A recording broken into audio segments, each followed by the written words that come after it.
Thank you for being here and doing the town's business for the next year at least.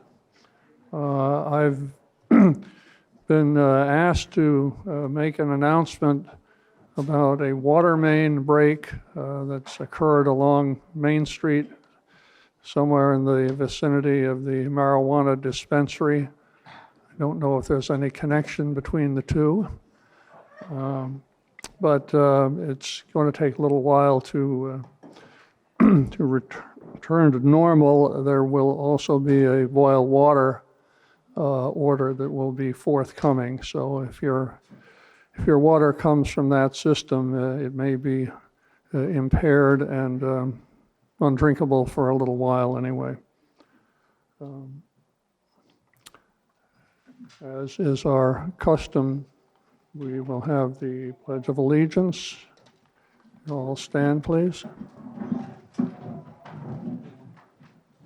I pledge allegiance to the flag of the United States of America and to the republic for which it stands, one nation, under God, indivisible, with liberty and justice for all. Thank you. I will now declare the polls open for the election of officers.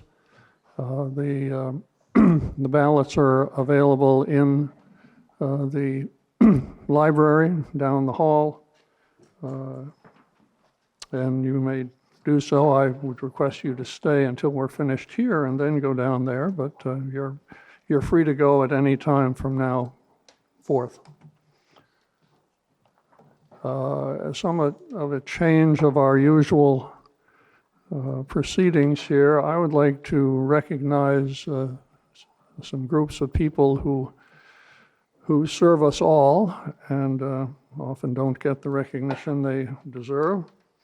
I would ask the members of the Select Board to stand up and say hello to you and identify themselves so you know who's seeing to it that your tax bill is reasonable.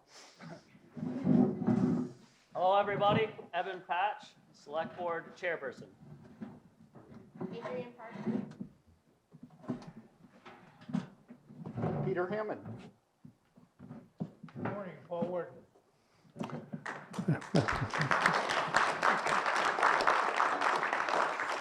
And our town administrator. Good morning, I'm John Studlin, I'm the town administrator. Okay. The next group, we only have, I'm not sure if we only have two, but we certainly do have two members of the Board of Civil Authority. If they could stand and say hello.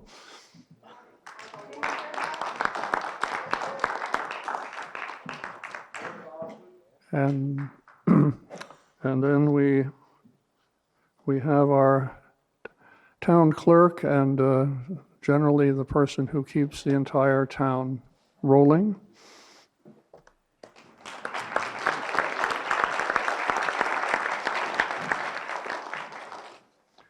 Now, before we get down to the business of the regular business, I'd like Eric to make a presentation. Evan, excuse me, Evan, sorry. Hello, everybody. Generally, we do this under the accepting of the reports for town meeting, but this year we would like to recognize Rosemary, which the town report is dedicated to. I believe she's probably the only person in the room that needs no introduction to anybody. She holds the most institutional knowledge in the town and has kept things running for decades. Please stand up and join me in a very loud applause celebrating Rosemary.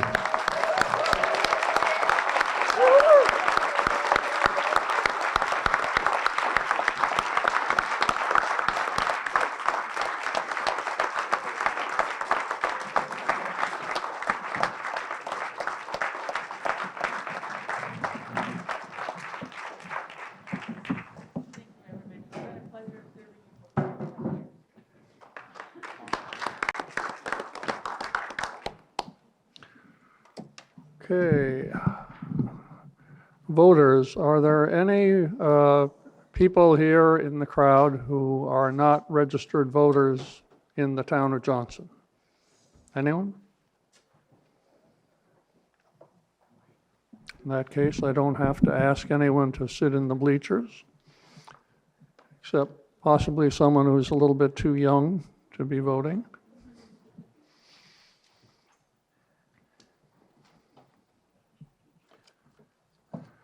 We are going to be blessed with at least two of the three legislative representatives who serve us here in Johnson, or represent us here in Johnson. And I'm going to, at this point, request unanimous consent that they be allowed to address us when they get here, which is probably going to be around lunchtime. Very thoughtful timing on their part. And that would be Senator Westman, Representative Noyes, and Bailey. Can I have unanimous consent to allow them to address us, notwithstanding the fact they're not residents of the town of Johnson? Any objection to that? No objection. Okay, thank you. How we proceed, I think most of you have been here many times before, but I'm going to go through this drill nonetheless. We're operating under Robert's rules as they're amended by state statute. And Robert's rules, which I have in the bag behind me, contain 714 pages of very dense reading. But we're going to try to boil that down to a somewhat more palatable and understandable terms. You have in the town report an agenda for today's events, and we're going to be following that from top to bottom chronologically. It starts by my having to do my worst activity of the year, and that is to read this entire warning to you. And then you'll be very happy to know that she understands. And then as we go through, I get to read each one of them individually at least twice. So I apologize for the boredom of having to do that, but it's in the rules.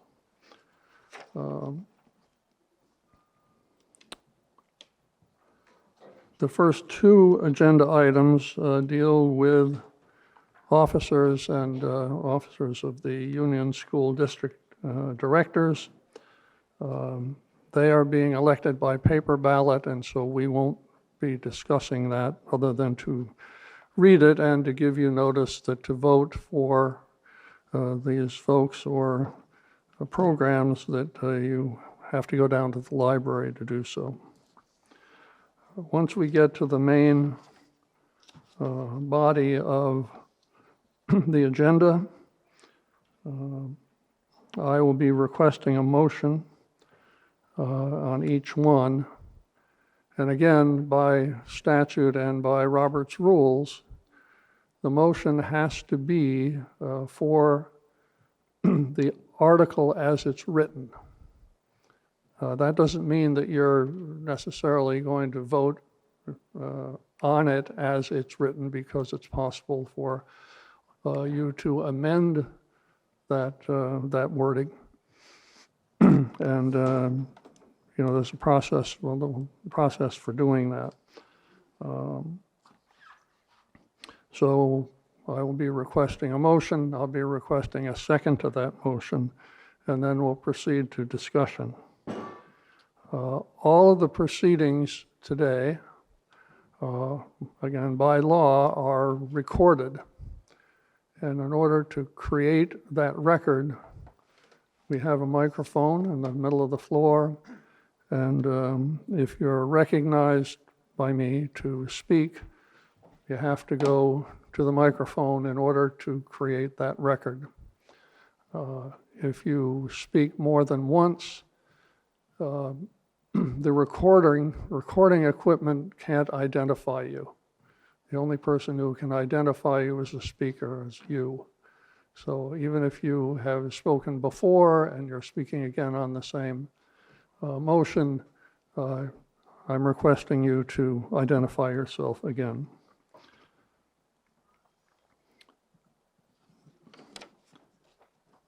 It is possible, once we start the discussion, that one or more of you may wish to change the wording of the motion, in which case you would make a motion to amend the original agenda item. That has to be seconded, it has to be discussed, and ultimately a vote will be taken on the amendment, the amended motion. There is the possibility of making a motion to amend the amendment. It's available under Robert's rules. I would request you to please not use it, because it requires me to explain it to you, and I'm not sure that I really understand it. So you can always, there's an amendment, we can deal with that. If you want a further amendment, let's, after you've dealt with the first one, make a second one, and we'll move on in that order. Generally speaking, I will try to recognize anyone who has a hand up and wants to be recognized. Just wave vigorously if I haven't picked up on you, and I'm sure my friends to my left and my right will point out to me that someone has a hand up that I haven't noticed. Do not interrupt the speaker, whether it be me as moderator or someone speaking into the mic. Let's see. The only exception to the please don't, or no, not please don't, but the rule that you not interrupt the speaker is the question of probably the most likely one would be if you want to have a division of the House. In other words, have people literally divide because a vote is close. And if you're going to do that you may do when I'm speaking or anybody else is speaking, if that is in order. Should you request a paper ballot, it's our custom here to do that by going through the checklist. I don't think we'll have to do that, but if we do, that's, I think most of you have been through that exercise. So, can I borrow your, nope, just a second. Got to get to the right page here. Okay, no, I got it. Got it here.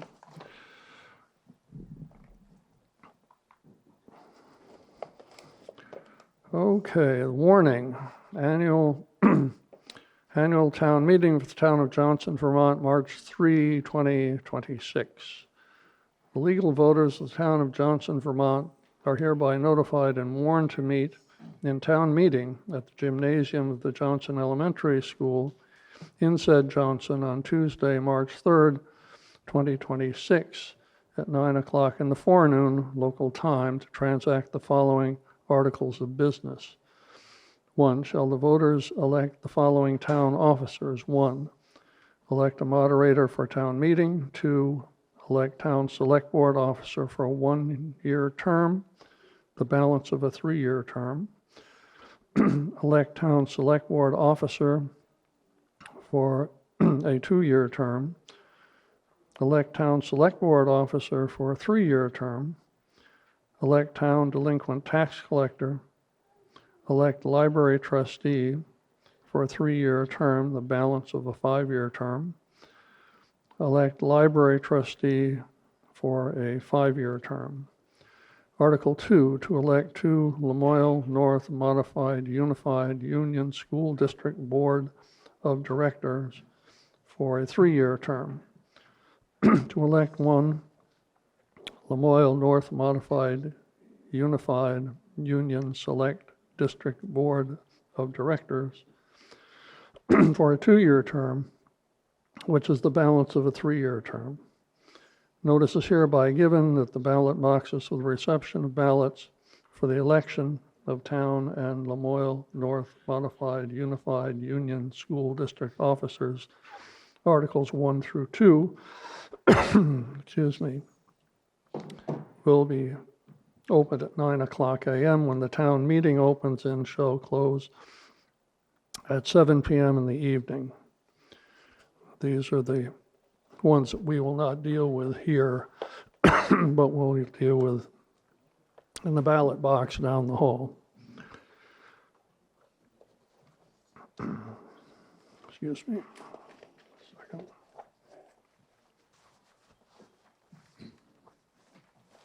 No, I've got it. The print is fine, my voice isn't, so I want to see if we can deal with that.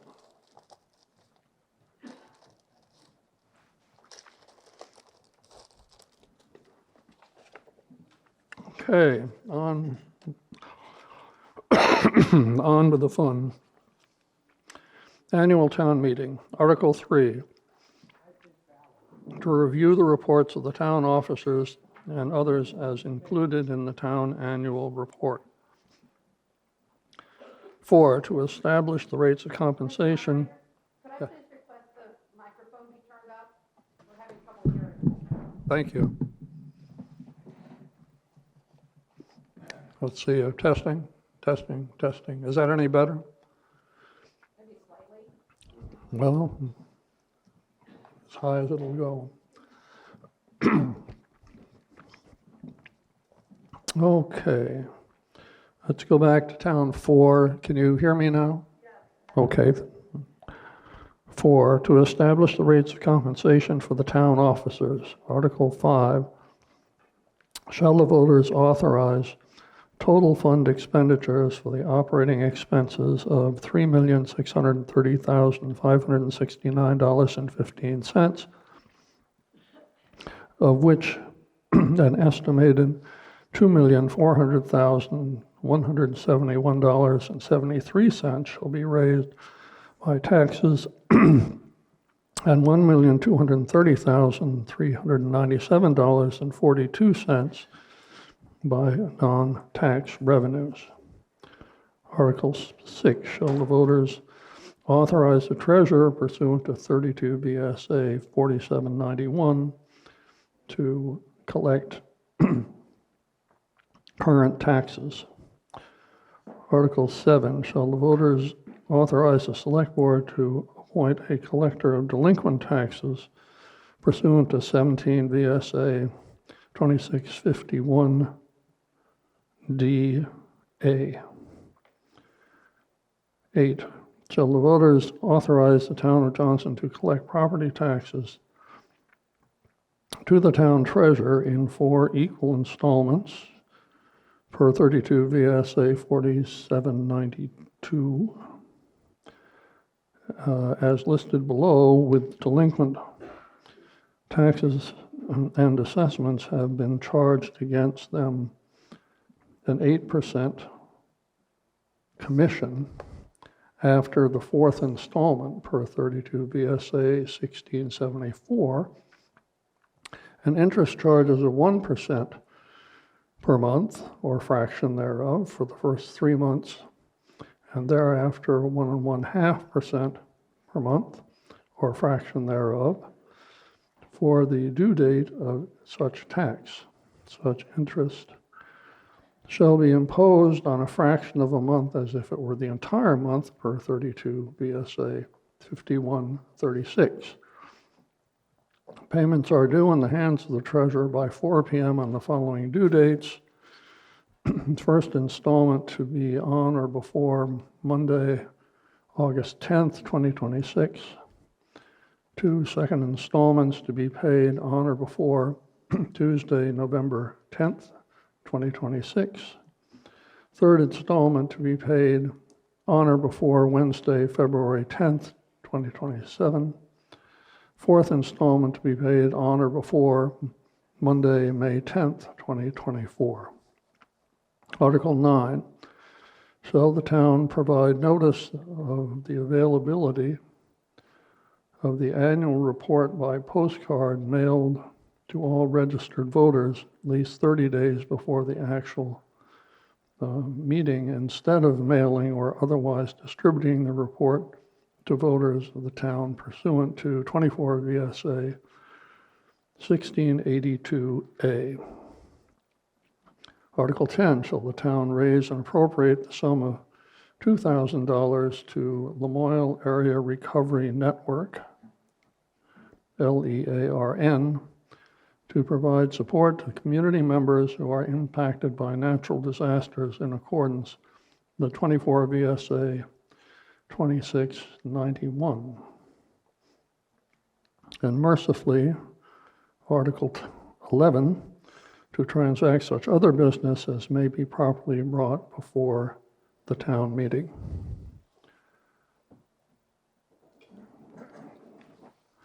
And we will proceed then to Article 3, to review the reports of the town officers and others as included in the town annual report. That does not require a motion or a second. It's simply a report which is forthcoming right now. Anybody going to talk about that? I don't think we have any reports. Is there any? There are no reports. They're all in here. I am advised that it's all here, so feel free to read on.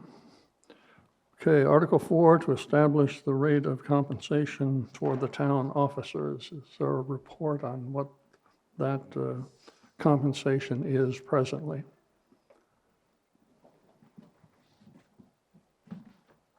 Presently, per last year town meeting, the chair of the select board received $2,000, and the rest of the select board members received $1,500. That is a per year stipend for each position. It's not a motion, I'm just telling you what it was.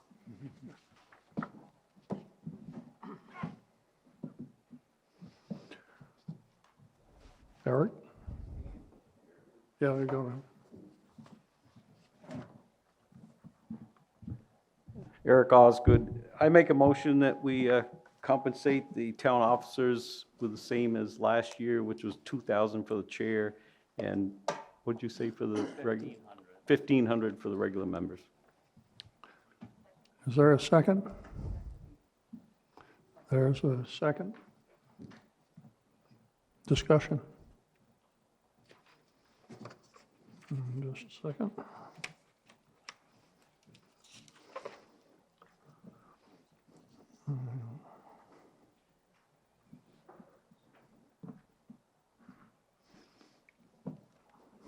Seeing no hands, the motion is before you, and that motion is to establish compensation for the board chair of $2,000 and the other members $1,500 per year.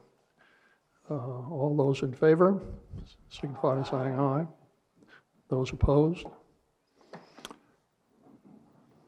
It's passed.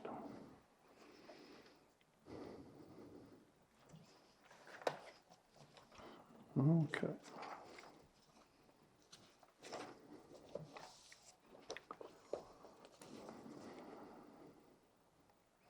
Article 5. So the voters authorize total fund expenditures for operating expenses of $3,630,569.15, of which an estimated $2,400,171.73 shall be raised by taxes, and $1,230,397.42 by non-tax revenues. Is there a motion with regard to Article 5? So moved as printed. I'll second. Now we're in for the Okay, we're gonna get there, just, okay. All yours.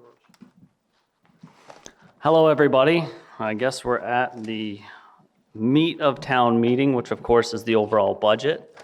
Last year, we went through it page by page. I had some items that I highlighted, but I took questions page by page.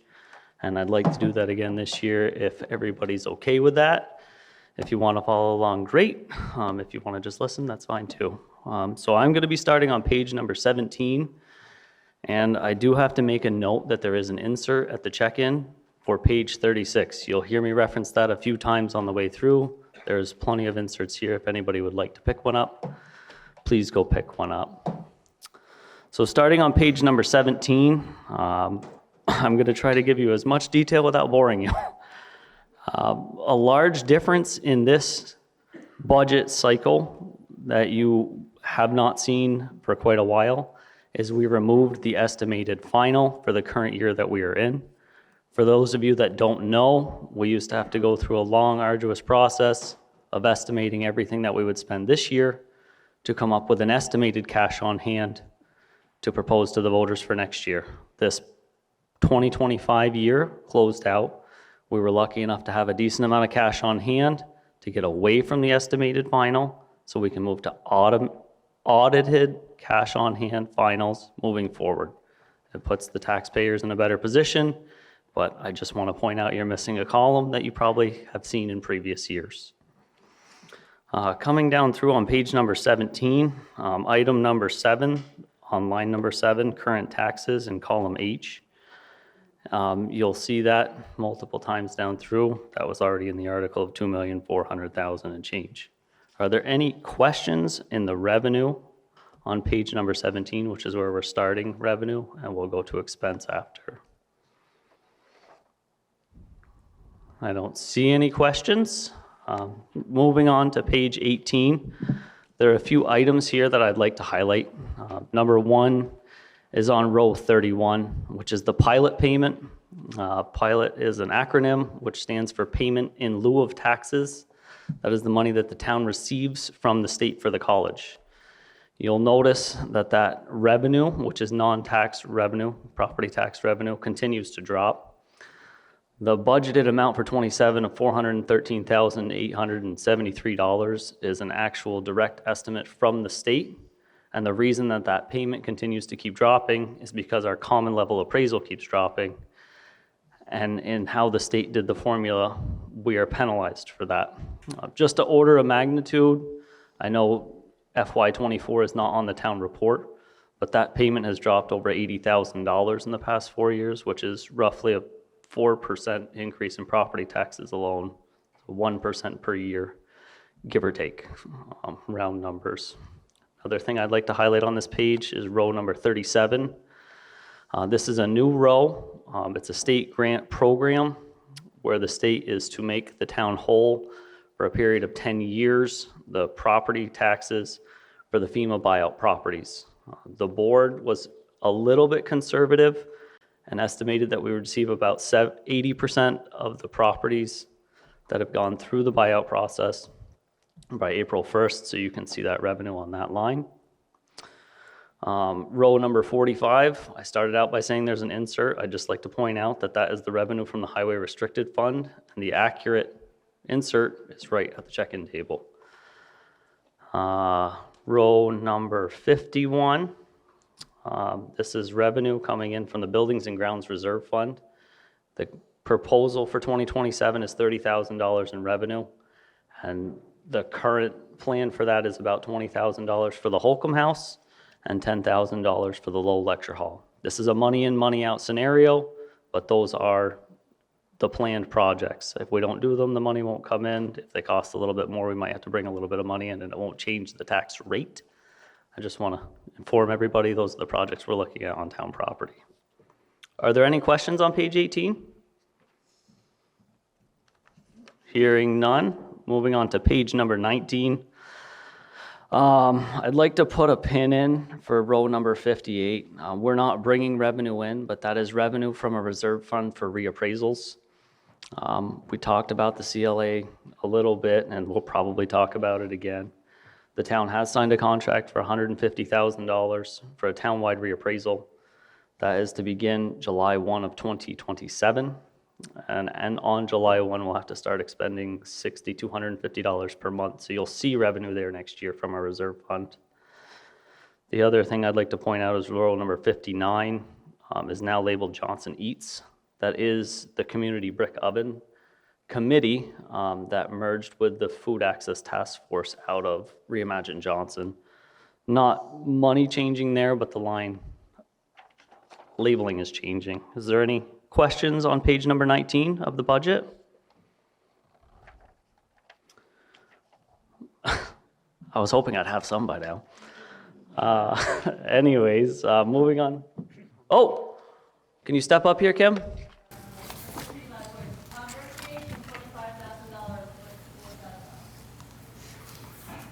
Can you tell me which column you're talking about?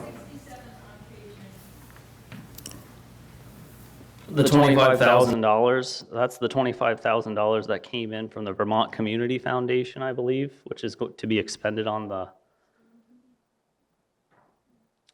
no, it's to be expended on the playground at Legion Field. Further questions? Duncan?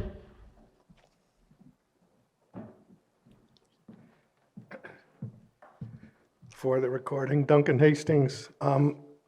Eben line 64 paving reserve, looks like you're bringing money in from prior year's paving.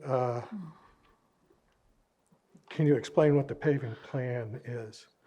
Long-term paving plan, we haven't built out fully yet, but the proposed project is Wilson Road, the paved section past Field Days being milled, as well as paving going down Wilson Road across the bridge, up a little bit of Spitzer Hill, if anybody knows where that is. If you take it right off the bridge, it's the washboardy hill that we spend a lot of money on chloride, and then paving out to the Johnson Town line past the transfer station, town dump, whatever people want to call it. And that is an estimate based on us receiving Class 2 paving highway money and pulling money in from our paving reserve to pay for it. Money in, money out, it may be slightly more.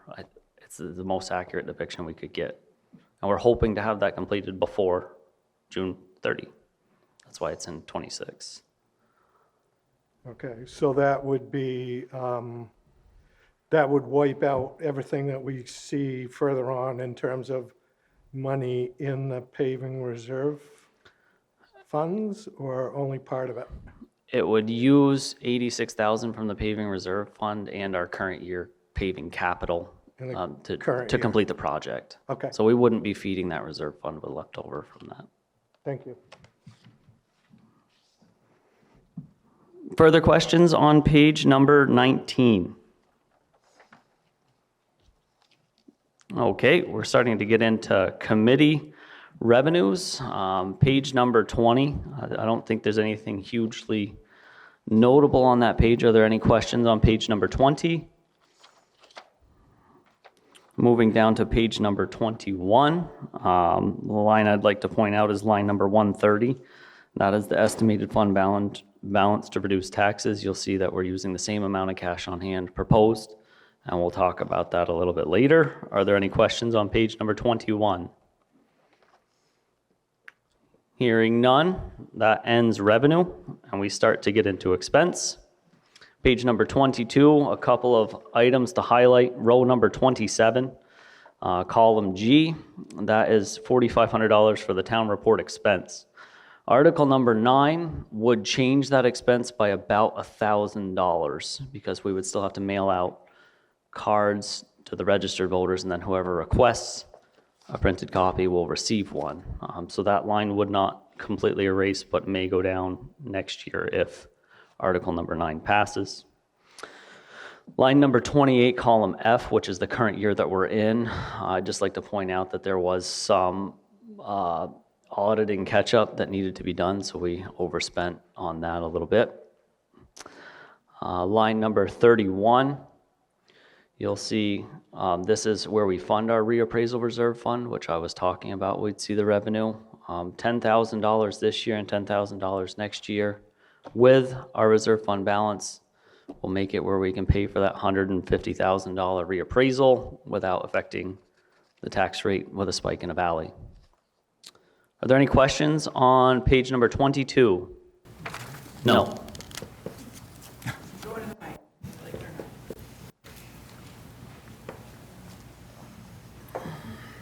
Beth Foy, when you say that there was accounting catch-up, what does that mean? Because that's quite a big jump in spending. It is a large audit increase. I believe that was our company, was that RHR Auditing Services, which we're required to have them do. I don't know the full extent of it. I just know. Well, that that's there my question. My question is it something where, like based on findings, it was more effort on their part, or was it because they were catching up on their work, so it hurt us, is what I'm hearing you say? Is that true? If they were catching up on auditing because we didn't have the time in prior years, this is us catching up on that, and there's a plan in place not to see a jump going forward? Correct. Okay, thanks. Thank you. Further questions on page number 22? Hearing none, we'll move on to expense on page number 23. Line number 54 is the 10% payment. The only thing I'd like to note here, as FEMA buyout properties happen, that payment will continue to drop. I'm not saying it's cause for celebration or anything. There is some offset to losing the FEMA buyout process or properties on the expense side for the town. Line number 55, I am going to again say that the insert is accurate and page number 36 is just a printing error. Any questions on page number 23? Duncan?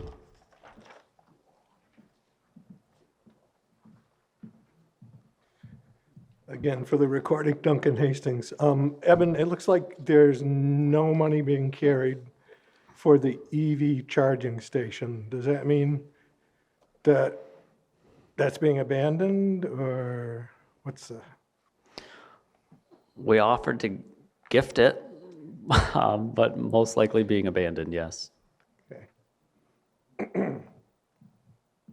Further questions? Okay, moving on to page number 24. Couple things to highlight. We do have a Legion Field grant. That's money in, money out, but there is $30,000 in expense for this year. The revenue was in last year. We are line number 86. I get questions about this every year and how well we are at perfectly spending $30,000 on the small equipment purchase for the office.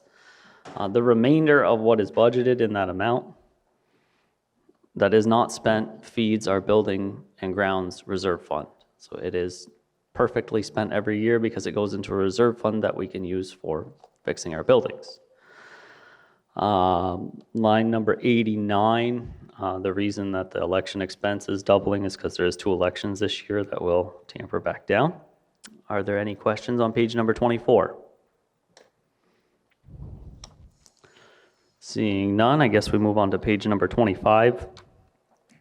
One thing I'd like to highlight on page number 25 is line 117. That is the Dr. Holcomb House building capital expense. As I referenced earlier, the $20,000 for the 2027 year is an estimated expense for redoing the roof. That may shift, but we would bring more in from our Buildings and Grounds Reserve Fund. The other thing I'd like to note on the Dr. Holcomb House capital expense is in FY26, which is column F. You will see a massive increase of $32,000 in expense. That is because there was knob and tube wiring, and we received a payment from our insurance company to cover that. That is actual cost, but it was not funded by taxpayer money. It was funded by insurance money. Any further questions on page 25? Go for it.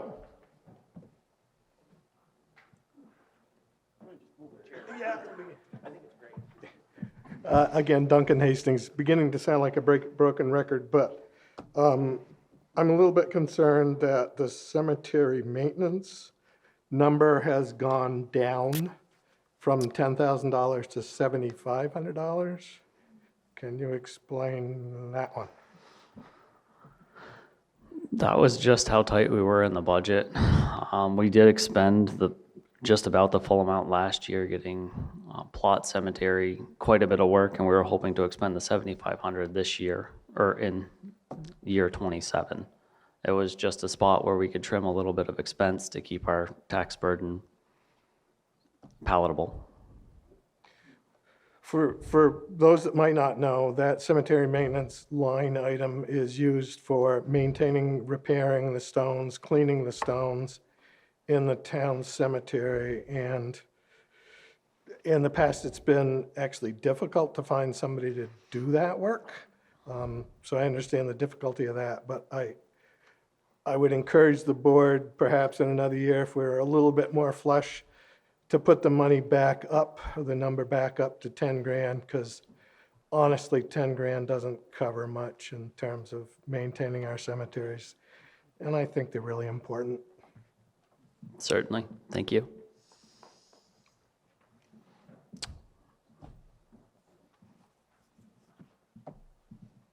I want to give Duncan a break. John Craig, this is a buildings and grounds question. I don't know if it's a budget item, but what is the status of the town offices right now? Are they going to be maintained? Are they going to be moved? Are they going to be torn down? And if you want to take that at another time, that's fine.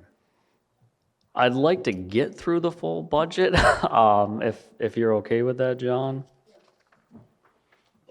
Questions on page 25?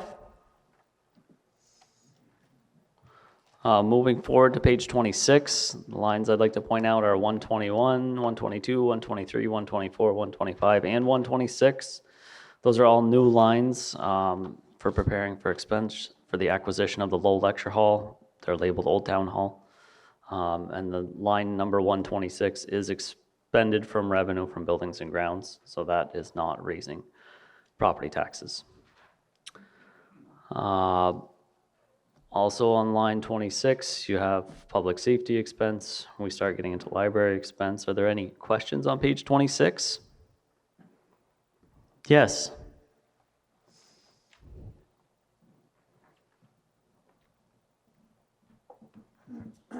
Beth Foy, my question is on law enforcement because from prior years, we know that law enforcement, and this year too, is a huge portion of our total expenditures that are non-highway. So my question is that our proposed fiscal year 26 is that we end at 427,000, yet it jumps to almost 600,000 in 2027. Can you explain that jump? I can. I believe it's kosher to explain it now. The Sheriff's Department went through some staffing issues. We had some executive sessions with Roger that are allowed by statute because of public safety. He made us aware of it, but the statute is written so that you don't tell the whole public there's no real patrol. And the Sheriff's Department basically said that because they didn't fulfill their end of the contract, they would either write the town a check for the difference or roll it forward, and the board asked for a check for the difference. That's why you see the final being lower than what was budgeted and lower than what we were quoted. Yes?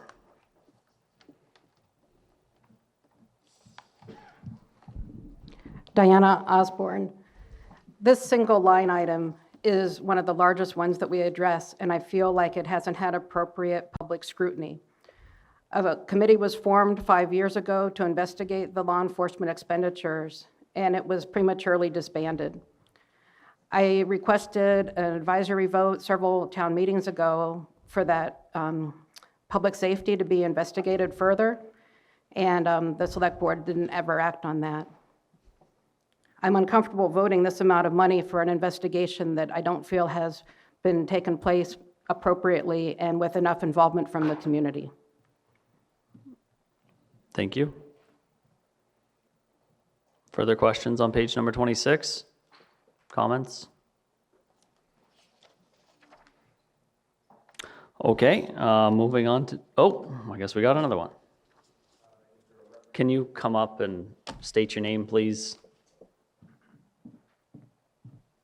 Charles Flom. I just wanted to ask if there's a representative here from Lamoille County Sheriff's that could speak to any issues in regards to what we're paying for.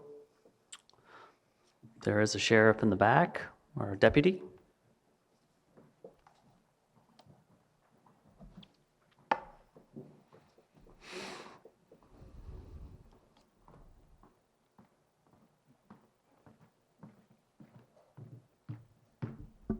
I'm Detective Sergeant Kevin Leho. So I think the best thing at this point is if there are individual questions, I'm happy to take your information. And it really would be best suited for either Roger or the sheriff or Kara to answer those questions directly.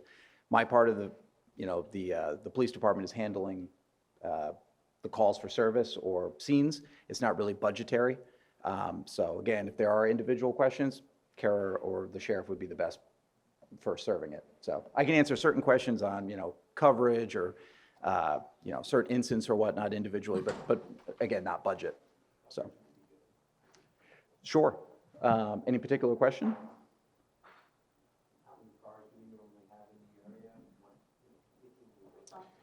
Sure. So I'd have to look at individuals, but generally we have one deputy on for day shift every day and one deputy on for night shift every night. We run 12-hour shifts. We also have a mid-shift. If we're fully staffed, we're running one mid-shift person that can overlap and assist. Currently, we have that. We also have my position, which right now I am both the detective as well as the patrol sergeant, and that's because we've been a little bit thin for the last year. So a lot of deputies are doing really double duty. So in regards to response time, I don't think we've certainly had any complaints in regards to how fast we get to calls for service. So, yes. Could you address the proportion of why Johnson is funding such an enormous amount of the sheriff's budget compared to other towns in the county? Sure. Johnson makes up for at least, I would say, 50 to 60% of all the calls for service that our department handles. So Wolcott is certainly significantly less. Hyde Park a little bit more than Wolcott, but Johnson takes up a significant amount of time for traffic accidents, drug investigations, motor vehicle crashes. So again, it's the vast majority. And That's correct, yes. Of the 3 towns that contract, Johnson takes up, I would say, again, probably 50 to 60% of the overall calls for service. And just for public information, we are not contracted based on the number of calls that we take. The Sheriff's Department for patrol uses the census population data, and for communications uses a combination of the census population data as well as the grand list. We pay roughly 40% of the patrol budget. Hyde Park pays roughly 40% of Wolcott pays roughly 20%. That's the 100% markup. And there's a give and take.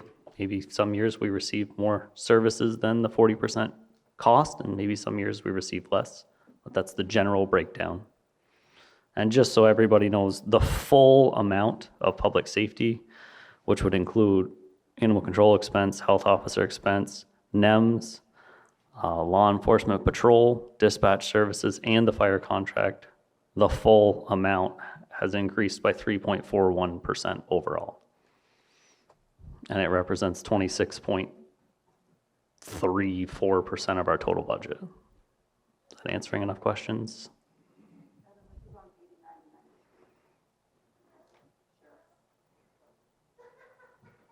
What? Oh, you could look at the sheriff's report for 89 and 92 if you want, call volume.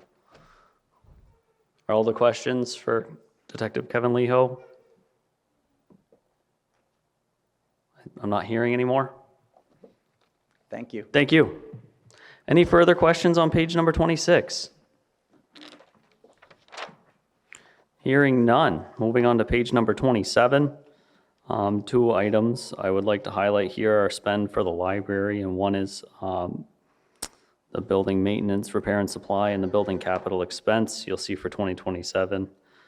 Maintenance repair is cut in half and capital expenses at zero. That's because there'll be a new library and we're trying to look for every dollar. Questions on page number 27? Jasmine?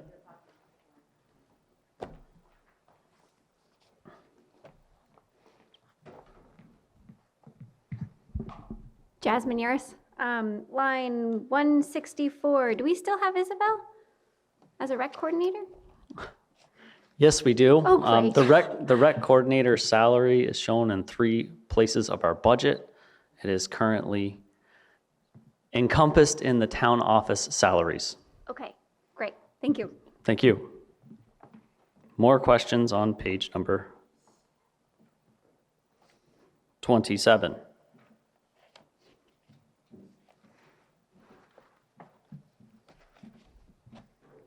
With reference to the library, do we have a number on how much of a capital building expense we're looking at?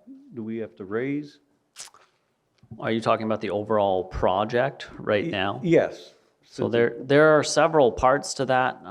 To build out the full project, I believe round numbers, we're in about a $550,000 deficit. I will say that the library board and the select board have committed to not using town funds. We have been told by the grant agency that they are willing to offer a grant amendment so that the project does not need to be completed to receive all the grant funds. And we have had preliminary conversations with the contractor about a contract amendment where the town wouldn't be on the hook for that $550,000. That's a long explanation to, if all of those things worked, we would not need to finish the entire library. We would have longer to do a capital funding campaign to pay for it with non-property tax revenue. The library has had conversations with donors and developed a capital funding campaign. But in this budget that's in front of you, there is no property taxpayer money going towards that project. And if we want to talk about it heavily in depth, it would probably be better under more business. We're just under the tax article. More on page 27. Hearing none, we're starting to get into committee expense. Nothing hugely notable on page number 28 or 29. Does anybody have any questions about rec expense, skate park expense, historic society, Tuesday Night Live expense, any of those? There is a caveat that I do have something to add, but it's actually on page 30, but it references page 29. I'm going to move on to page 30 without hearing any questions. Page number 30, I would like to point out line 241, and that is the subtotal for expense for all highway department employees. You will notice that that has decreased. That has decreased because this budget that is in front of you does not account for 5 full-time highway employees. It accounts for 4 full-time highway employees, as well as 1,040 hours of part-time work. I have a couple others on page 30. Hang on. The budget that's in front of you for fiscal year 27 does not have 5 full-time highway employees. It has 4.5. That's why expense for 27 and budget for 26, you'll notice a give or take $50,000 decrease. John? John Gregg, I'm just curious, I'm back a page. On Tuesday Night Live, there's an expense of $6,400 to Jonathan Bettis. What is that?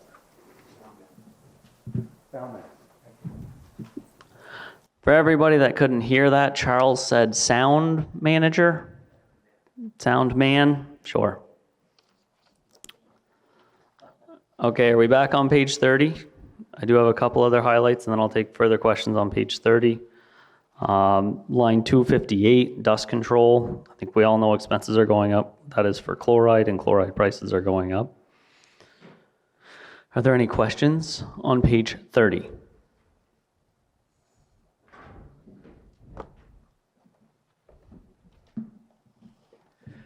I'm a little curious on line 265, the mud abatement. We have not budgeted any money, nor have we, looks like, expended any in recent time.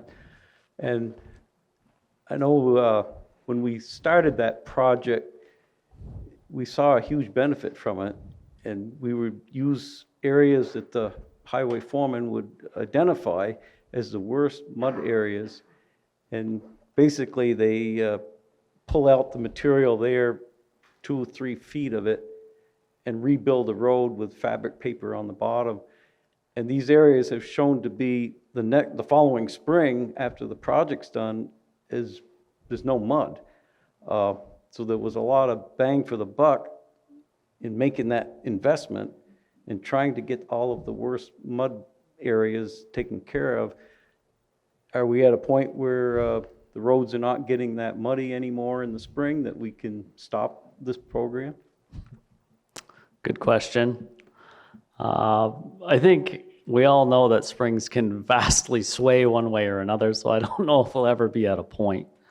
Your question is about line 265, but it's also going to correlate to line 257. You'll see in last year's budget 2026, which is column E, we reduced $15,000 in mud abatement, but we added $15,000 to line 257 for gravel in what we were budgeting. So the dollar amount didn't really disappear. Where we're at right now with mud abatement projects is because of MRGP standards changing so drastically with ditch sizes and the way that roads are built. The expectation is that the mud is not as bad as it was before. I do have some personal interest in seeing that line increase. It's just a large amount of money in some tight budgets with non-tax revenue dropping. It has been to zero. I would like to personally see it increase in the future. Questions on page 30? You had enough of a break?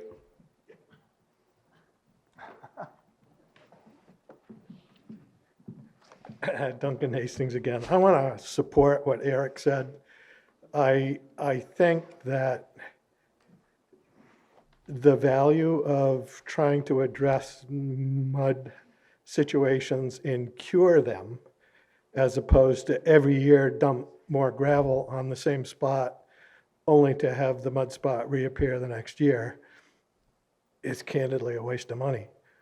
So that the idea behind that mud abatement line item really was to try and address the worst mud spots. I understand the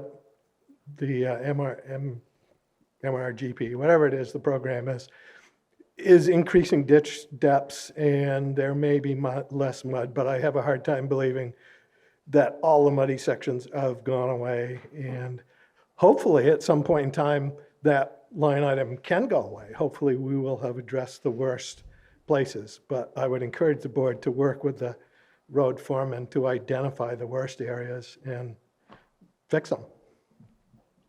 Thank you. Anything more on page 30? Hearing none, we'll move on to page number 31. Notable items would be line 270. You'll see a rather steep increase in winter sand. This is twofold because we will need, with less employees, to purchase the sand more locally, which is more expensive.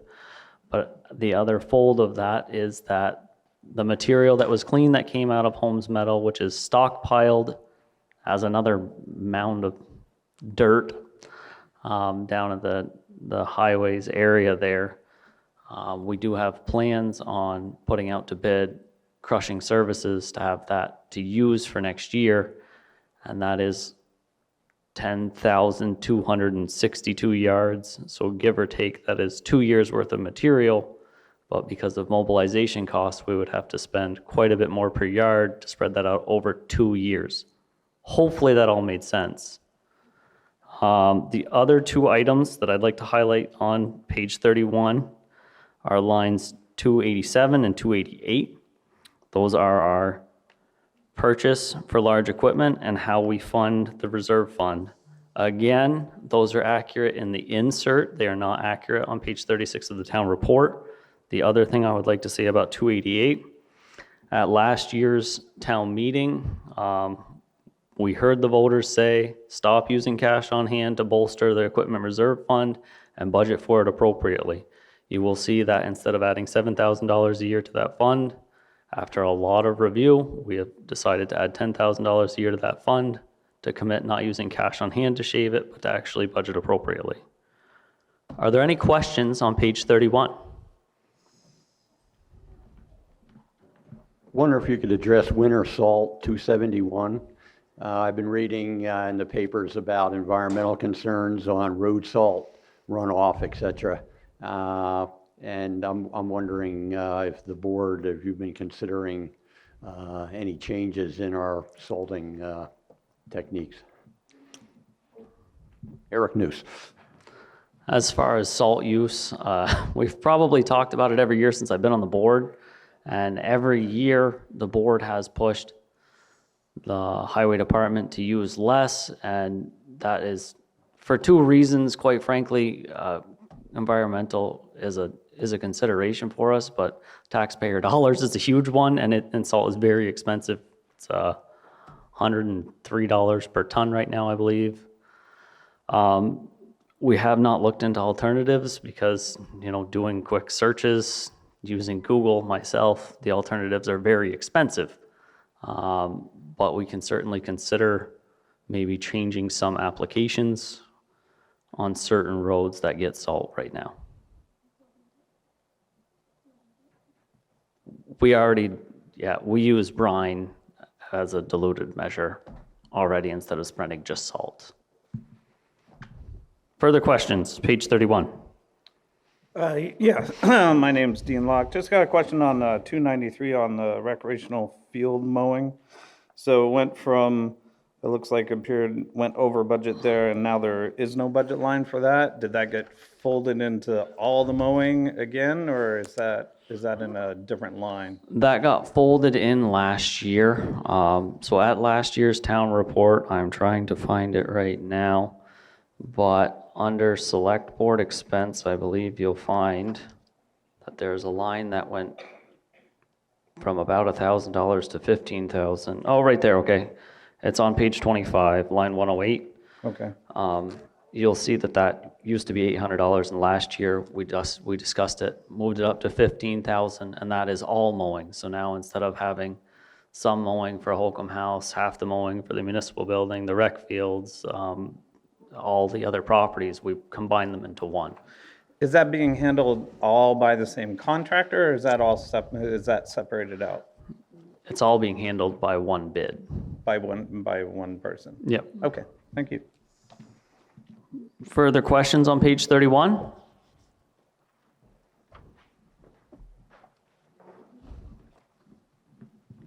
Diana Osborne. I just wondered about the work that you've done in looking at who does what job, and considering that we only have, the 4.5 employees in the road department, and then we're subcontracting out contracts for things like mowing, how has the board addressed possible hiring of other employees or changing duties of employees so that maybe we could do some more of those things in-house? Such as mowing or just generalized things that are contracted? Both. The board's always thinking about what could be done in-house and if doing it in-house makes sense. Certain times we contract out work because there's grant funds available. And sometimes you can be reimbursed for your equipment time and employee time under grants, which is a way to bring in revenue for something you're budgeting anyways. Sometimes it doesn't tie up our employees and they can continue working on roads for whatever reason. I guess continually, but there's no definitive answer. We have a study that says do X and it will be the best. We're always looking at ways to save the taxpayers money and do things the best we can. I would like to put a comment in there that all of the town employees, both in the highway and in the office, we're very lucky to have. Further questions on page 31? Not hearing any. I'm going to page number 32. Most notably here would be in the articles, Lamoille Housing Partners has merged. That is line 306, and while it's not much, we have trimmed the expense for that so they can go through the process in our policy of requesting an article. If there's no questions on page number 32, I would like to go over page number 34, and specifically our proposed reservations. By accepting this budget, you're accepting our proposed reservations. Those are on the table in the middle of the page, labeled proposed reservations. Out of the $359,255.71 in cash on hand that we had closing out fiscal year 25, we're proposing $180,000 to reduce taxes. We're also proposing $5,000 for a special project at the Gomo Town Forest for a boundary line survey. There's some questions about logging from a neighbor, and we're trying to protect the taxpayers' interest there. We are also proposing $40,000 in cash on hand to go to the Grant Match Reserve Fund. The hope for there is every dollar is compounded with grant match. We're proposing $40,000 in industrial park expense. Now that could either be if there's overages or to reduce bond needs, so that is money well spent because it reduces interest. We're also producing $40,000 being injected into the Tax Anticipation Reserve Fund, which would bring that to the maximum amount that it could be. The $54,000 would be left over for next year. Are there questions about cash on hand, or can we get down to what everybody really wants? Again? You're going to need to sit up here too. Stop it, Eric. Beth Foy. So I have a question about the cash on hand report on page 33 that should feed into the budget, I would think. But there are two lines, the cash on hand tree board and cash on hand expense prepayment. Both are in the negative. That doesn't feel like on hand. That feels like not on hand. Is that actually negative balances? What is being done to address that? Rosemary?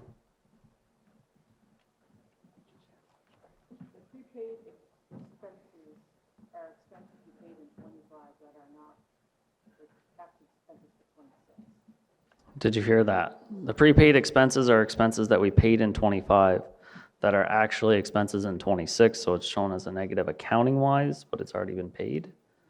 And then the tree board that's shown as a negative 39. They got a grant that did not come in until 26, so we actually had money out of hand without receiving it. So are there budget adjustments to address those things? No. And should there be? No. Like, I mean, for me, we shouldn't be spending money we don't have. It's not in our pocket yet. I understand the adjustment from one fiscal year over another, no problem. But if it's funding money that's going to come from a grant where we haven't received money, that is a little bit more concerning to me. The majority of grants we deal with are reimbursement grants. Oh, the reimbursement. Oh, Yeah. yeah. Good point. You know, we Yeah, I gotcha. So we haven't got the reimbursement. We have been awarded the grant. We just haven't been. It's just a timing issue. So both of them are timing. Lovely. Thank you. Okay. Yes. Eric Noose. I see a notice in the paper this week about the GOMO transfer of prime agricultural lands. I understand it has something to do with the industrial park. Could you explain that a little bit to us? Certainly. There was two notices. One was for reserving or for giving the developmental rights for the prime agricultural soil of Gomo, and the other was giving the developmental rights or selling, deeding, not giving, the developmental rights for the Prindle lot for a deer wintering habitat. Both of those warnings, the town is still going to maintain ownership of the property. They are for offsetting the deer wintering habitat that is at the industrial park, And then there's a small chunk of prime ag soil at the industrial park, which the state says you have to offset either with money or with property. Now, being that we did not believe that there would be developments on town property, if anything, it protects it more for the taxpayers and saves the taxpayers money in paying the offsetting fees. The reason that those warnings went out is because we contacted our town attorney and they said, be the most upfront you can possibly be, obviously, and treat it as though it's a sale. So it reads funky, but the town is still going to maintain ownership and have the land available to the public. Do we have any questions on page number 34? I think he was first.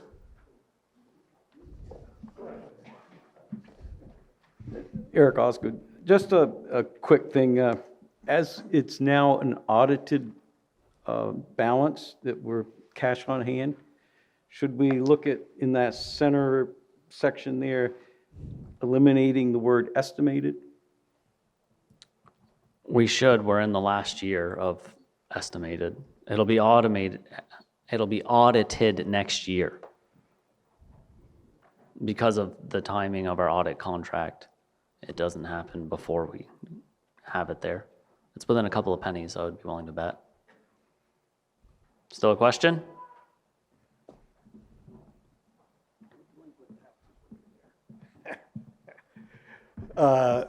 Duncan Hastings, kind of a follow-up to Eric's. He got there before I did.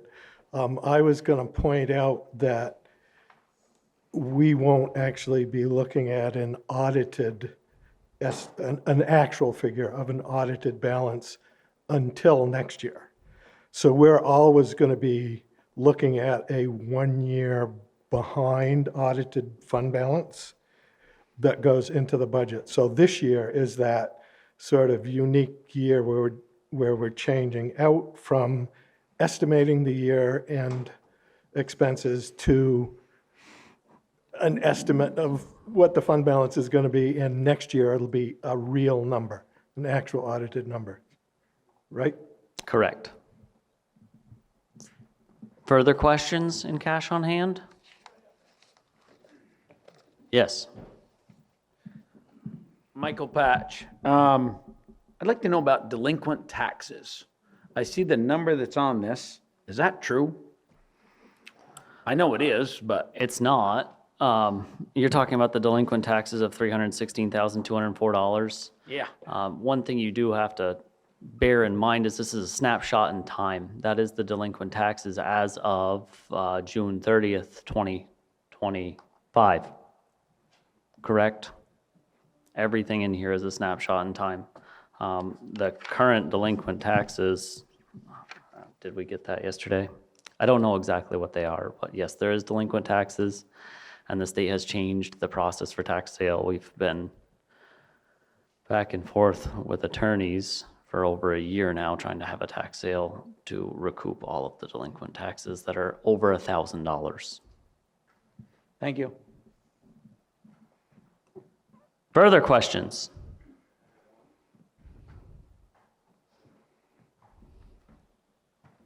The suspense is big on this one. Thanks for waiting. Jesse Whitworth. It's actually not directly related to this page, but considering how much of cash on hand and other things in the budget are grant funded, I wanted to just ask about Randall Zott's position and ask if there's been any staffing changes related to that, whether the plan is to still hire someone to do the grant writing. We just talked about it last night. There is in the budget that's in front of the voters today, 24 hours a week for that position. I would like to state clearly that when we talked about it last night, it's community and economic development. It is not a grant writer that we are looking for. We're looking for more. Okay, that's fair. Thank you. Thank you.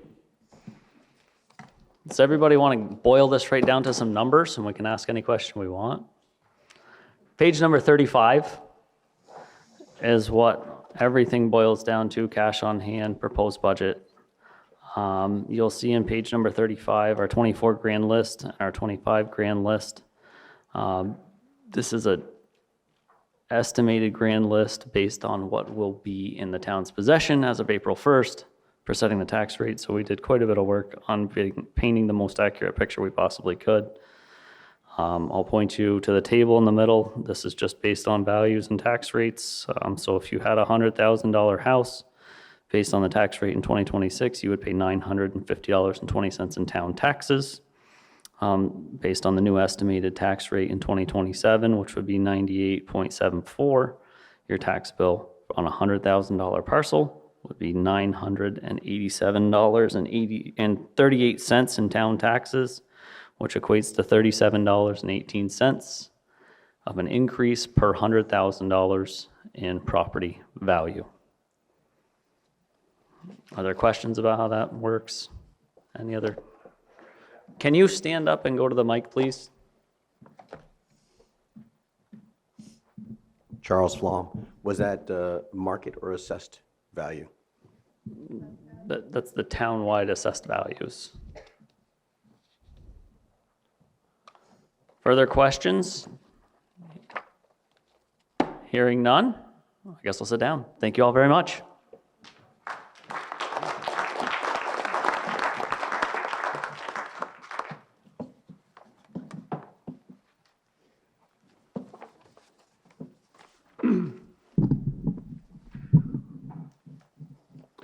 Is there any further discussion of this, this article? Eric?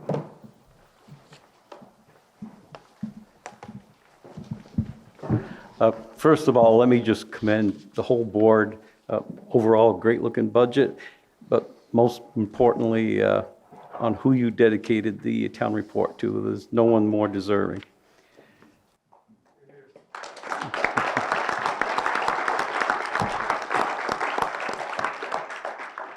I know if we stick around, she's got a page-long speech she's supposed to give. But I was wondering, the capital equipment fund, there's a handout flyer. Could you point out to me where the differences is between this handout and the one that's printed? I'm struggling to see any difference.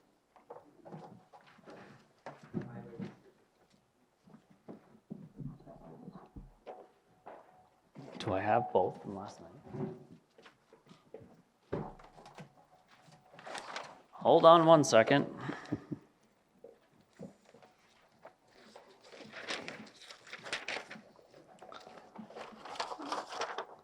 So the actual rotations and payments are not different. On page 36, which is the older one, you will see expected payments for a 25 International truck, a 21 CV, a 2021 International HX, a tractor, a pickup, a grader, and a welder, correct? The corrected version, there's only actual payments on the grader, payments on the 2021 International HX, payments on the salt truck, and payments on the 25 HX. So basically, there's no $42,000 going out for a pickup, and we have finished payments on the tractor, as well as we are not purchasing a welder again. The difference is in the payments and what we are purchasing, which is in the table on the upper right-hand corner. Okay, okay. And you'll see, is my voice getting weird? You'll see the total interest, total principal, and total payments, and the bottom portion of that are what's different. Total interest drops from $23,406 to $19,842. Total principal drops from $203,534 to $143,489, and then total payments is just interest and principal. And the numbers in this sheet is accurate with what is in the budget. Well, I guess that's where I'm struggling some, and I apologize for the flipping back and forth. But if you look at your proposed FY27, line 43, out of the capital equipment fund, you're proposing take 112,000 out? Which page are you on? Just so The capital equipment, the flyer that you handed the out. flyer right here. Yeah. We're proposing taking $163,333.42 in aggregate. Okay, but down in line 43, annual expense, you didn't have that number, which Oh, I see what you're saying. would cascade all the way out through all of your, what is the actual number in the You're reserve talking fund? the balances at Yeah. the end. Yeah, I see what you're saying. We can look at that. I mean, these are the actual payments using the amortization schedule.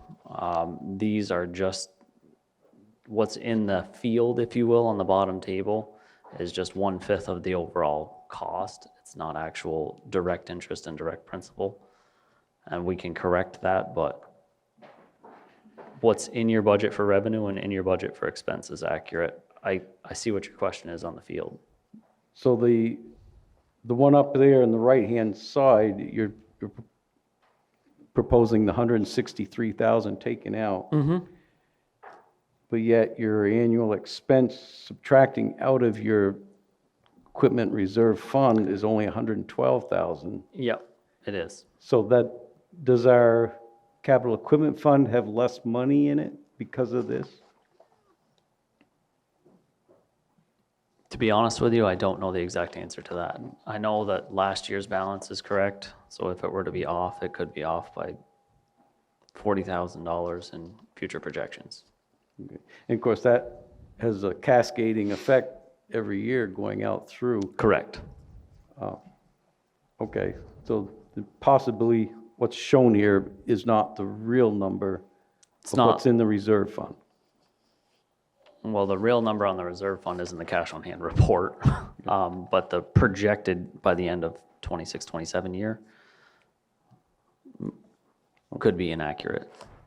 Okay. If you go to page 18, line 45, which is the highway restricted fund, which is where we show the money coming in, the money in, money out. Yep. Under FY '25, we had an actual of $242,852 and change. And that number is the money that came in, and then on the flip side, the expense is the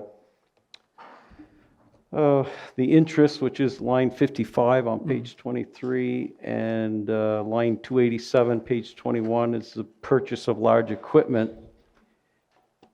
Those two numbers, the purchase of large equipment was $121,655. Interest was $11,184. It came up to a total of $132,839, basically $10,000 less than what we brought in from the restricted fund. So I'm curious, did we actually bring in 10,000 more than we needed, or is there some adding mistake here? I would have to look into it. I don't know. I mean, as you know, that fund is a money in, money out, so I have a tough time believing that we would bring in $10,000 that's not expended. That 2025 year was the odd year where we were transitioning from just large equipment to anything above $1,000 coming out of the small equipment purchase and going into the full fund. So you'll see compactor, welder, everything now is no longer purchased under small equipment. It's purchased under large equipment. There could be a $10,000 delta there, but I'd have to look into it. So if there is a $10,000 delta, that could still be in the reserve fund, and it would add 10,000 to what the reserve fund is currently showing. Potentially. Yeah. Okay.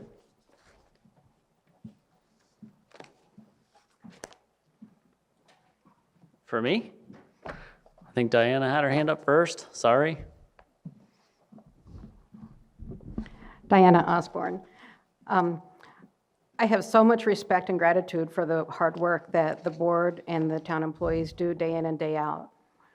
I don't want this next question to reflect anything but that, because I really am proud of living in this town and the work that you do.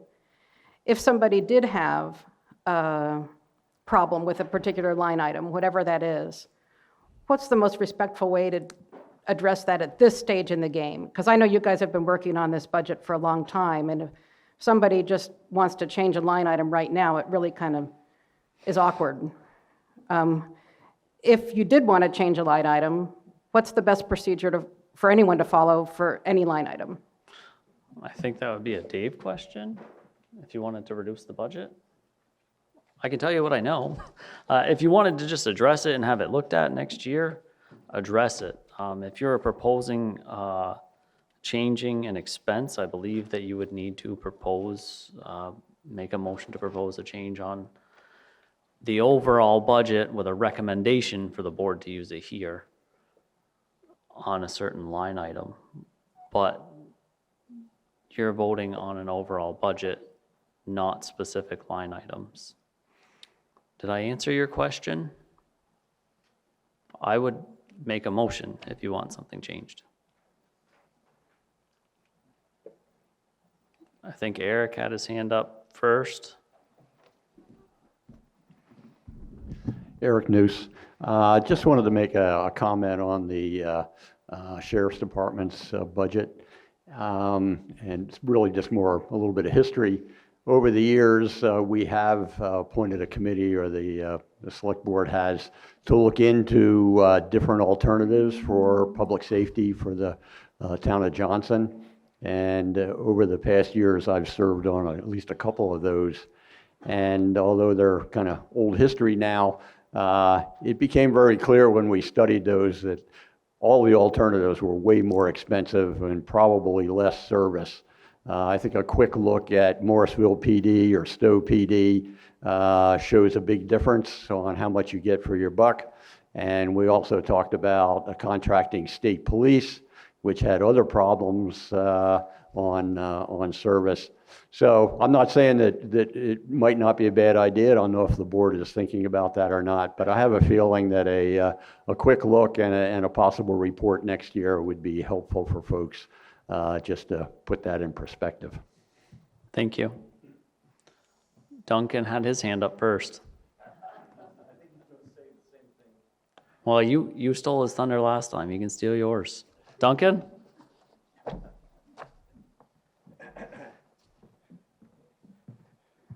For the recording, Duncan Hastings. To Eric's point on the handout sheet, if you look at column F and line 43, it shows the expense of $112,853, and then it shows a balance after purchases, which gets carried over to column G, line 23. So I think that takes care of the question that Eric was concerned about, because it's a carryover of an actual balance. The 112 is being deducted from the total balance and carried over to the next column. Correct, it is. I think Eric's question, without me putting words in his mouth, is that off by roughly $40,000? Potentially. It is encompassed, and the ending year balance as of June 23rd of the actual fund balance is entered every year, or June 30th, sorry, Right. is entered every year. So past, we wouldn't be off. I'll have to look into that additional item. Okay. Do you have something on the Sheriff's Department?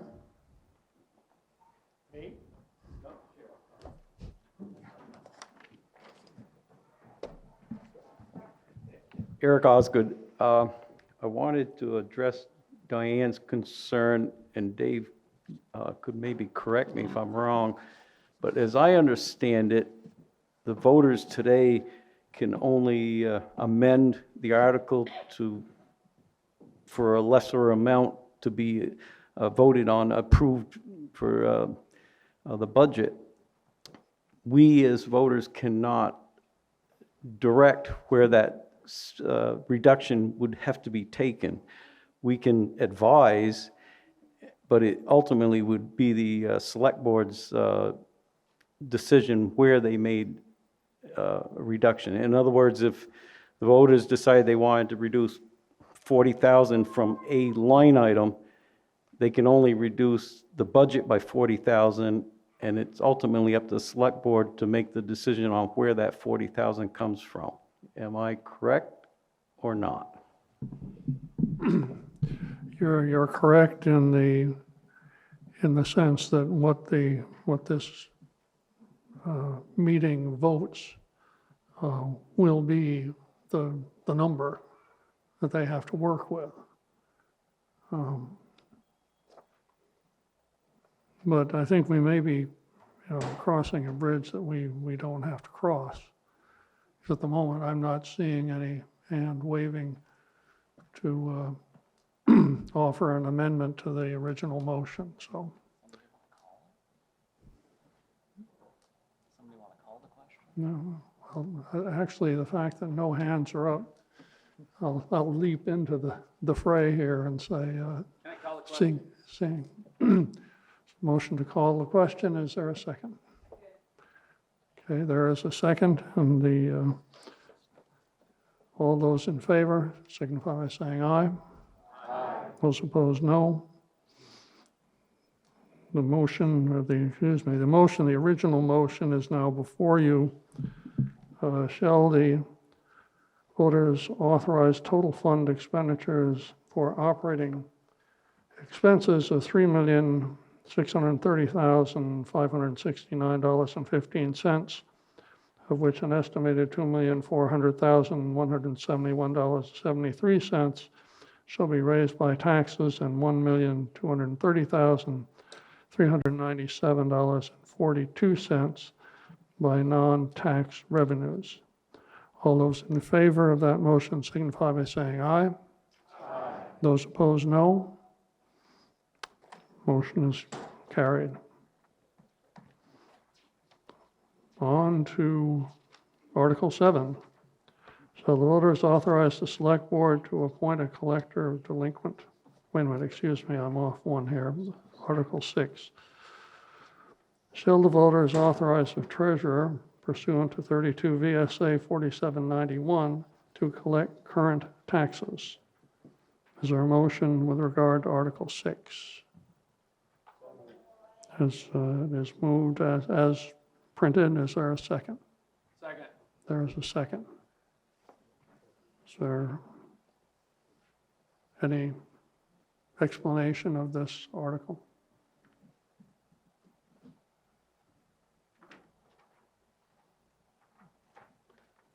Well, seeing no one is, oh, okay.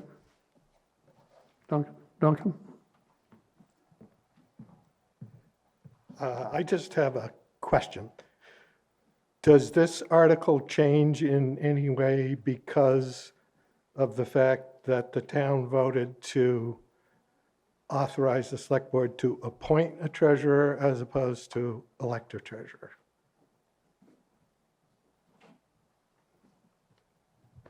Thank you. Rosemary said no. Rosemary said no. The answer is a very quiet no. Any further discussion? Seeing none. Well, the motion is for the voters to authorize the treasurer pursuant to 32 VSA 4791 to collect current taxes. All those in favor signify by saying aye. Aye. Those opposed, no. Motion is carried.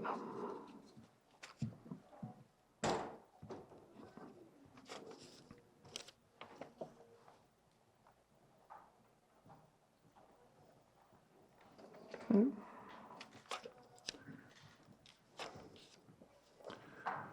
Moving on to the Article 7 that I tried to put before 6.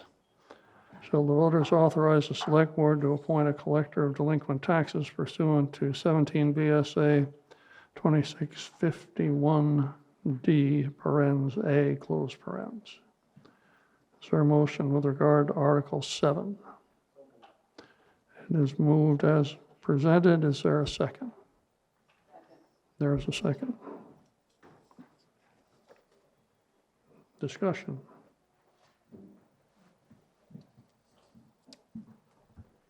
Eric Osgood, just a question. We've appointed the tax collector, delinquent tax collector for a number of years. Had we never got, but we've always appointed because, oh, you were elected. Okay, thank you.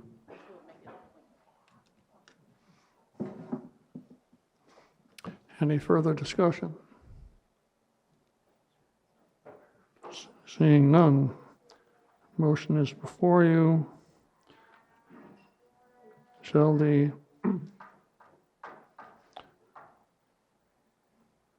voter, the author, it's moved that the voters authorize the select board to appoint a collector of delinquent taxes pursuant to 17 VSA section 2653DA. All those in favor of the motion signify by saying aye. Those opposed, no. Motion is carried. Now we get to the really long and boring Article 8. Shall the voters authorize the town of Johnson to collect property taxes to the town treasurer in 4 equal installments pursuant to 32 VSA 4792 as listed below, with delinquent taxes and assessments that have been charged against them and 8% commission after the 4th installment pursuant to 32 VSA 1674, and interest charges of 1% per month or fraction thereof for the first 3 months, and thereafter 1.5% per month or fraction thereof from the due date of such tax. Such interest shall be imposed on a fraction of a month as if it were the entire month pursuant to 32 VSA 5136. Payments are due in the hands of the treasurer by 4 p.m. on the following due dates. First installment to be paid on or before Monday, August 10, 2006. Second installment to be paid on or before Tuesday, November 10, 26, excuse me. Third installment to be paid on or before Wednesday, February 10th, 2027. Fourth installment to be paid on or before Monday, May 10, 2027. Is there a motion with regard to that article? So moved. Second. Is there a second? Moved and seconded. We have a discussion. Yes. Diana Osborne again, with apologies that my work and personal schedule now have put me back at town meeting again. Sorry. With regard to delinquent taxes, I understand that it's important to make things work financially, but it also seems kind of like kicking people when they're down to charge 8% when they already couldn't pay it to start with.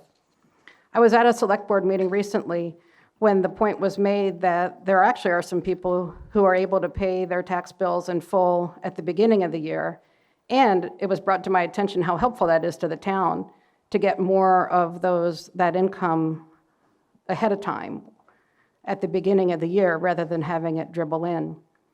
Therefore, I would like to move to amend Article 8 to include a discount of some percent to be decided by the select board for people who pay their taxes in full at the first installment.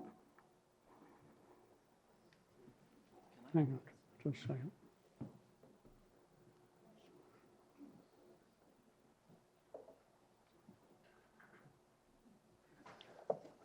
Is there a second to the motion to amend?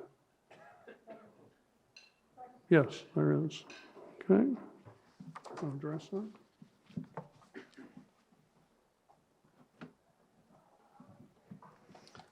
I'd just like to address the amendment that's in front of us.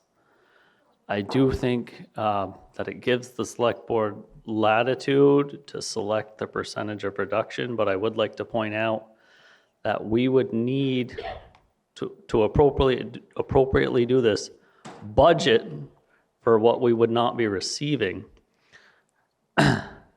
for reductions in whatever percentage it is. And the only people that that would affect are the people that can't afford to pay their taxes up front. So that's kind of kicking people when they're down, because we would have to fictitiously raise our tax rate to give a reduction to the people that can afford to pay their taxes up front. So in essence, the poor people will pay for that burden. Just addressing the motion, this is an individual thing, not a board opinion, but that is exactly how the math would work out.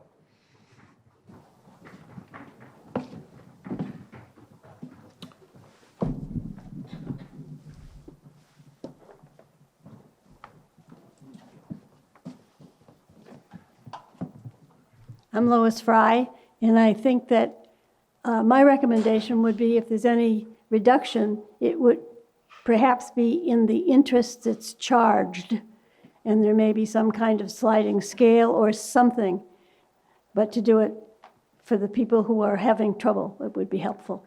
Thank you.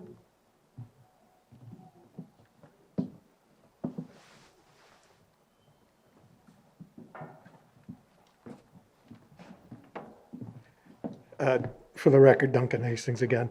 I like the idea of doing a discount.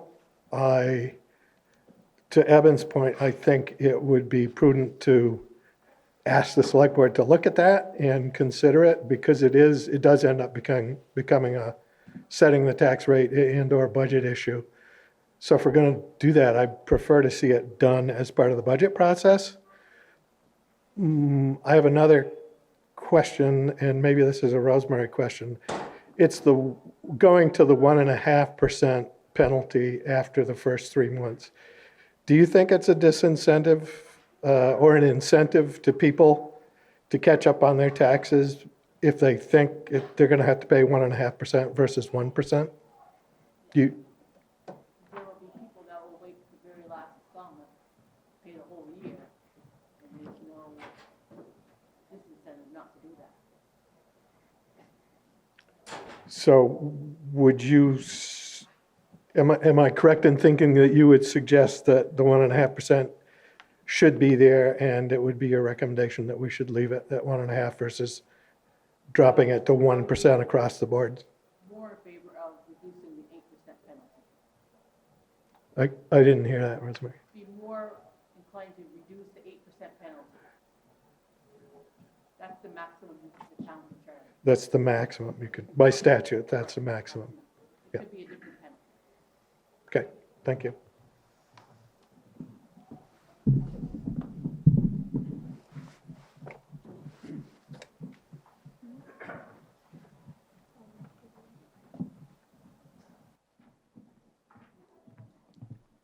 Is there any fee for, like, there's no fee for the installment breakdown, so in theory, anyone could have a payment plan at a very incremental installment to help with the burden of taxes, so they're not paying in that annual lump, or they are not paying in the quarterly, they could pay monthly or biweekly or anything else, correct? Thank you.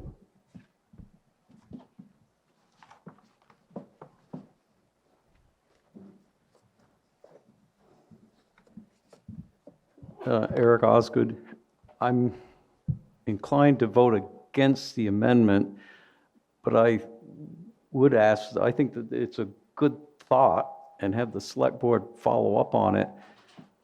But my cobweb brain is almost thinking that there was a statute or a law or something that you could not give discounts for property taxes.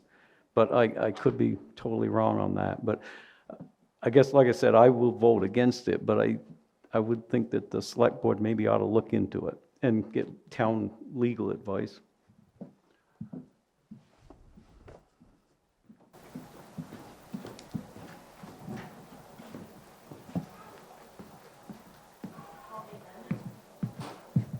Hi, I'm Glo Webble. I pay in the beginning of the year, I pay it all. And I do it because I know the town needs it. And I also do it because it helps me, I don't remember things anymore. So I want to make sure I don't not pay it. So I pay it all at once. But I think it's about service. I think to have a discount that then, as Eben explained, would ultimately hurt people who don't have the ability to pay doesn't make sense to me. If you can pay it all at once, you can pay it all at once and you have the money. If you don't feel like you can pay it all at once, then pay it however it is you're going to pay it. That's how I think about it.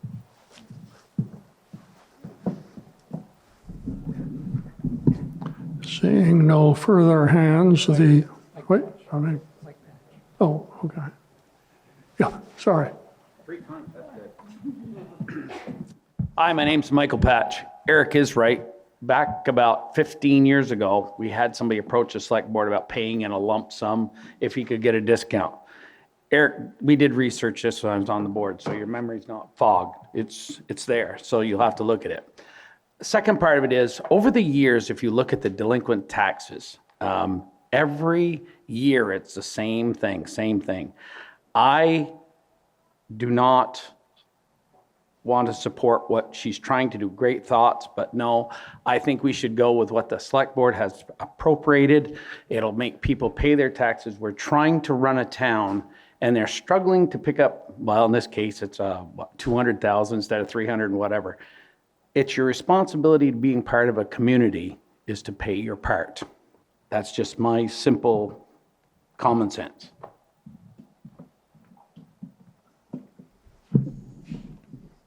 Any further discussion on the amendment? All right. Then the amendment, the motion to amend is before you, and that motion was to provide a discount for payment of taxes prior to their due dates. Is that a fair statement of your motion? Yep. Paying in full. Is there a second? That was seconded. That's the motion. All those in favor of that motion to amend signify by saying aye. Those opposed? Nay. Okay, now we return to the motion as presented, which is verbatim what's printed as Article 8. Any further discussion of that? Seeing none, all in favor of the motion as presented, signify by saying aye. Aye. Those opposed, no. Motion is carried. Article 9, shall the town provide notice of availability of the annual report by postcard mailed to all registered voters at least 30 days before the annual meeting, instead of mailing or otherwise distributing the report to voters of the town pursuant to 24 VSA 1682, parens A, close parens. Is our motion? It's moved as printed. Is there a second? There is a second. Discussion.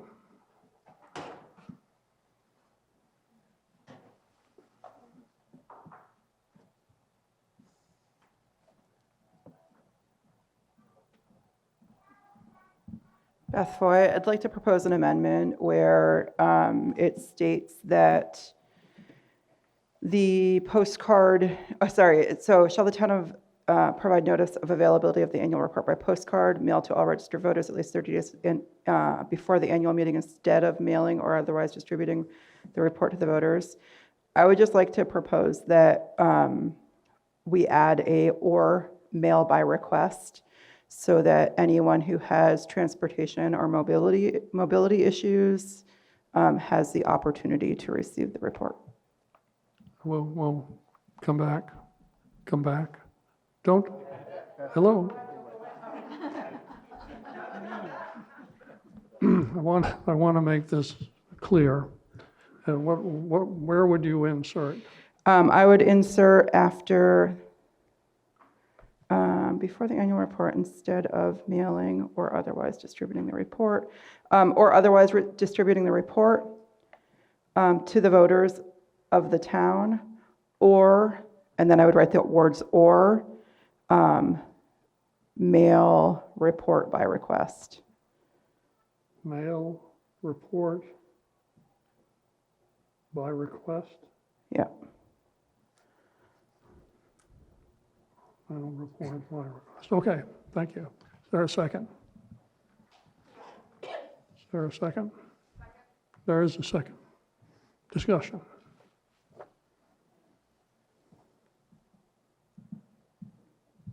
John Gregg, is the intent of this article to save the printing costs and not print as many town reports?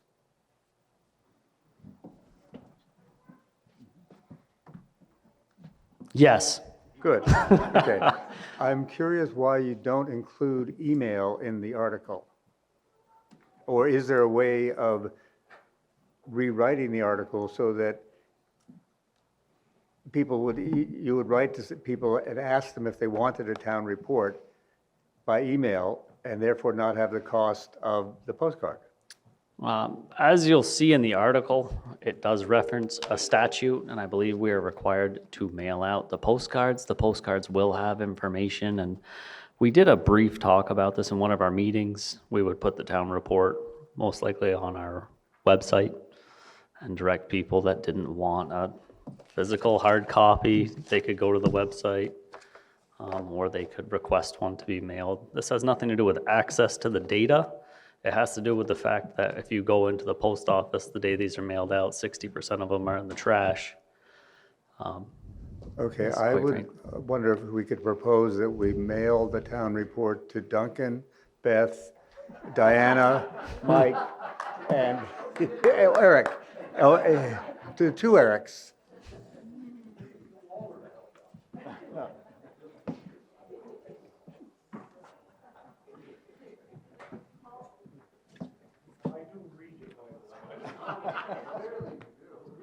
Hi, Morna Flom. So is the printing of the report something that you could really reduce by having a PDF and then scrolling instead of going over the printed version in front of you? It would be a little bit more easy to see. Everyone would be on the same page, and you could print far fewer. So, and the email, email would give a way to get to the, open it up online before you get to the meeting so you can look at it, but then the meeting could be in display online. You really could print far fewer. You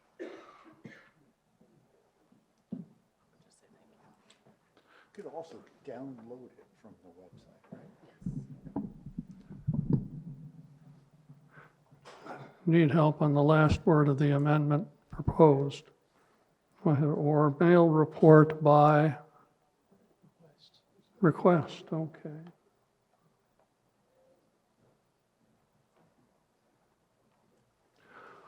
All right, any further discussion on the proposed amendment? Seeing none. Motion before you is to amend the, the article as it's set out in Article 9 by inserting between town and pursuant or mail report by request. All those in favor of that amendment signify by saying aye. Those opposed, no. Nay. The motion is passed, and the amendment is now what you're here to vote on, which is as printed with the language that I just added in the amendment motion. Is there any further discussion of that main motion? Yes.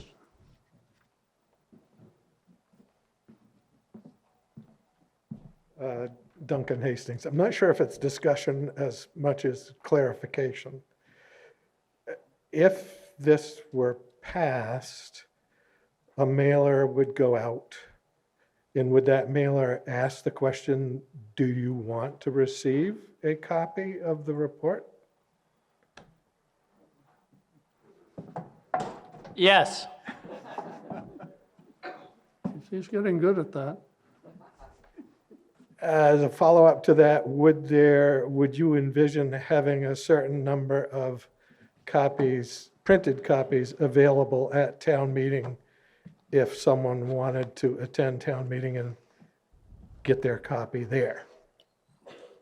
Yes, we envision that. I'm not sure if anybody remembers me mentioning the line in the budget for town report expense. We're carrying $4,500. I said it would drop by about 1,000.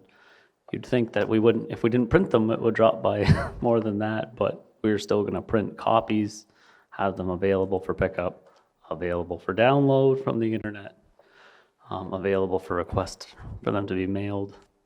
You could pick some up here at the municipal building, wherever you want. And you're still going to have to mail a postcard, so there's a Correct. cost associated with Yes.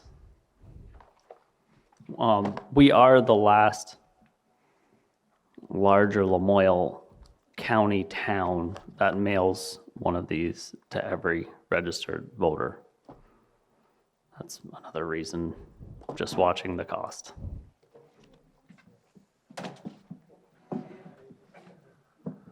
Okay, seeing no further contributions on this, motion before you is to provide notice of the availability of the annual report by postcard mailed to all registered voters at least 30 days before the actual meeting. Instead of mailing or otherwise distributing the report to voters of the town, or mail report by request pursuant to 24 VSA 1682A. All those in favor of the motion signify by saying aye. Those opposed, no. Nay. The ayes have it, the motion is passed. Article 10, shall the town raise and appropriate the sum of $2,000 to the Lamoille Area Recovery Network to provide support to community members who are impacted by natural disasters in accordance with 24 VSA 2691. Is there a motion with regard to Article 10? Yeah, it is so moved. And there is a second discussion.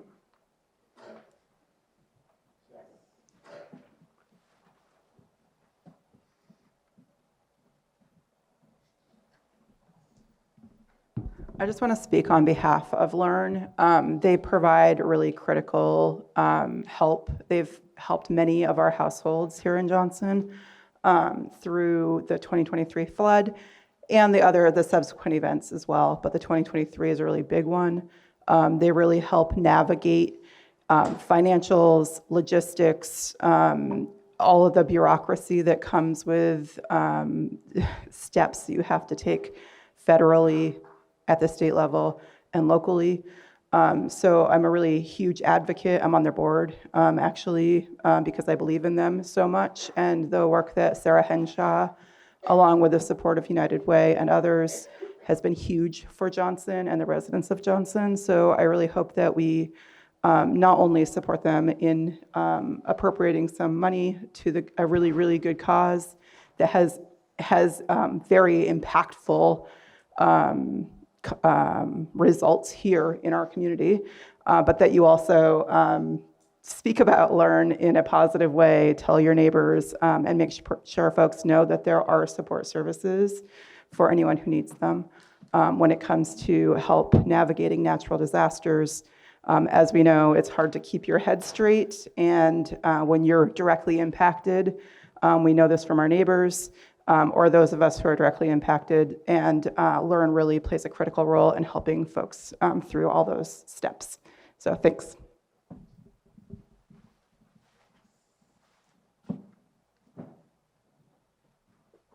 Any further discussion? Seeing none. Motion is before you, and that is to let the town raise and appropriate the sum of $2,000 to the Lamoille Area Recovery Network to provide support to community members who are impacted by natural disasters in accordance with 24 VSA 2691. All those in favor signify by saying aye. Those opposed, no. The ayes have it. To transact, Article 11, other business may properly be brought before the town meeting. And before I open it up to you folks, I'd like to do a poll. And you don't have to raise your hand if this applies to you, but it's a curiosity to me. Of all the folks who took the time to come here today, do the town's business for a year, how many people are under 50? Thank you. Thanks for saying you didn't have to answer that, Paul. Other business.